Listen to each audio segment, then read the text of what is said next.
For a while, I believed that we had an obligation to stay in Iraq and clean up the mess we made, just as I was taught to do as a child. But I don't believe that anymore. The chaos shows no sign of abating, and we at home are hurting.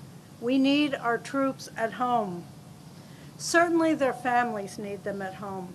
I'm a member of Military Families Speak Out, the families of all the U.S. troops who are serving longer deployments, multiple deployments, giving them less time at home, their families, less training to be prepared for their subsequent deployments, need them to help raise their children, care for their parents, work at their jobs, and be presences in their homes. When my son, Marine Corporal Nick Shulkowski, was being deployed, he was told that the deployment would not last longer than 7 months because after that, combat effectiveness would decrease. So what happened? Our civilian services need our troops at home.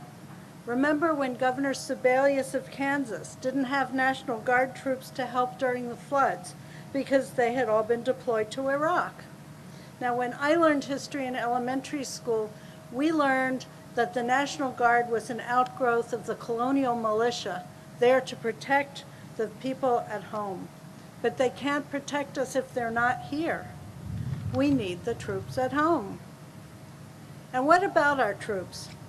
I know they believe in serving their country and doing their jobs well, and they do.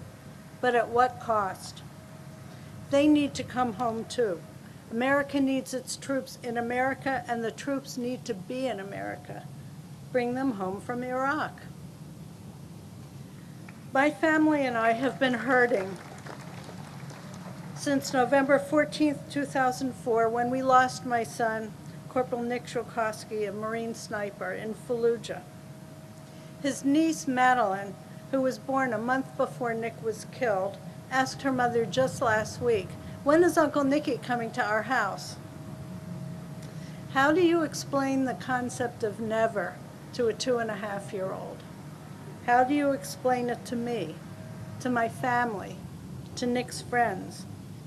How do you explain it to more than 3,600 other American families and the tens of thousands of Iraqi families who have lost loved ones? They are hurting. We Gold Star families want our troops, my Nikki, our David, our Jennifer, and on and on and on, to come home. But they never will. And what a loss it is to America. We need to bring the troops home.